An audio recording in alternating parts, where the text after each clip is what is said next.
Hi, I'm Jeff Ludy, the window expert. I'm here in our showroom in Houston, and I want to talk to you today about hurricane preparedness. Now, if you live along the Gulf Coast like we do down here in Houston, you know that this is the time of year that we start to see a lot of wind and a lot of rain. So I want to go down a few little pointers for you so you can do a little checklist, if you don't mind, before the storms come. Make sure your house is going to be okay. Number one, what about the glass? Do you have any cracks in your glass? Do you have any imperfections in the glass? Do you see anything chipping?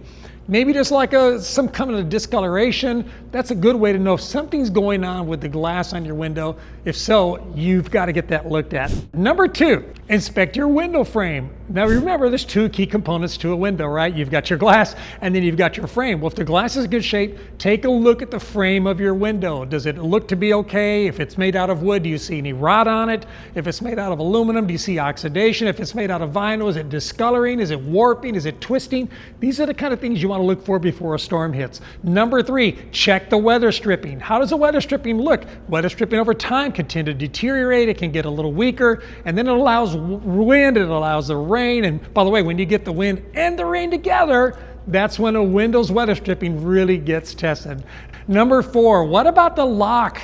Are your locks secured? Do they close down properly? Last thing you want is a storm to come and your window's not fully secured, not fully locked. Especially if you have a double hung window where the top and the bottom both operate. If it's not locked well, you're gonna see that the top could drop, and wouldn't that be horrible to be gone because a storm's coming to Houston and then you come back home to find a lot of water in your home? That wouldn't be good. Don't let that happen. Number five, if you live in a windstorm area where you are required to have Texas Department of Insurance, or in your case, Miami-Dade, if you live in Florida, for example, or whatever the requirements are, if you're supposed to have a window that is actually qualified to be used in your zone, I would double check and make sure that that is the case. Let me show you a place you can look. Perhaps this will help you find whether or not your window is approved. Take a look at this. So you can see on this window, it tilts in, right? So I open the window, I tilt it in, and right there is a code.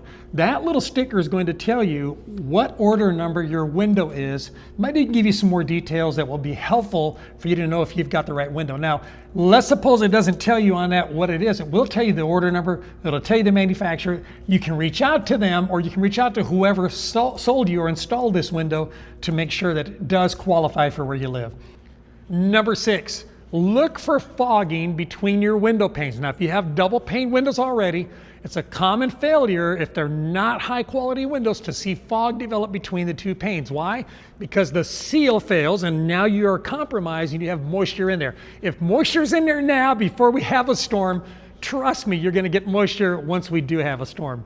Number seven, inspect the caulking around the perimeter of your window. Let's suppose that you've done all of this, your window's in good shape, but the caulking that connects the window to the house is failing. Now, usually in Houston, we get so much sun and so much heat.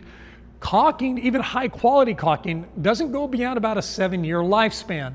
It may be called 30-year caulking, but trust me, I don't know if they put it in the dark room when they test it or what they do, but you're not going to get more than about 7 years out of your caulking. Be sure to look at the caulking, make sure it's in good shape before you go into this storm season. Number eight, have a storm plan. Now, this has nothing to do with windows, but I think it's very important.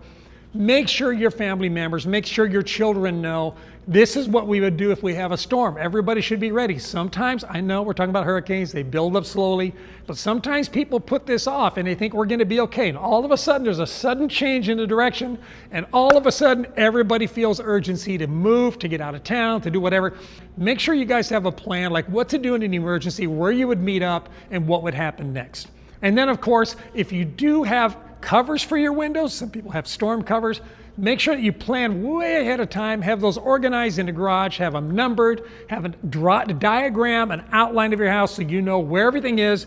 Don't go looking for it at the last minute. I'd rather be bored than filled with anxiety when a storm's coming. And then lastly, of course, if you need a professional advice person like myself or my team to come and take a look and see if we can help you check all of these items on your windows, we'd be glad to do it for free. Obviously, we care about you, we care about this community, we care about all of our clients. Oh, by the way, speaking of care, I know a lot of great window companies all over the country that truly care about their clients. I've started this website called Jeff's List. So if you're looking for a great window company like me near you, check out Jeff's List Hey, if this has been helpful, don't forget to like, don't forget to subscribe. I'll talk to you again real soon.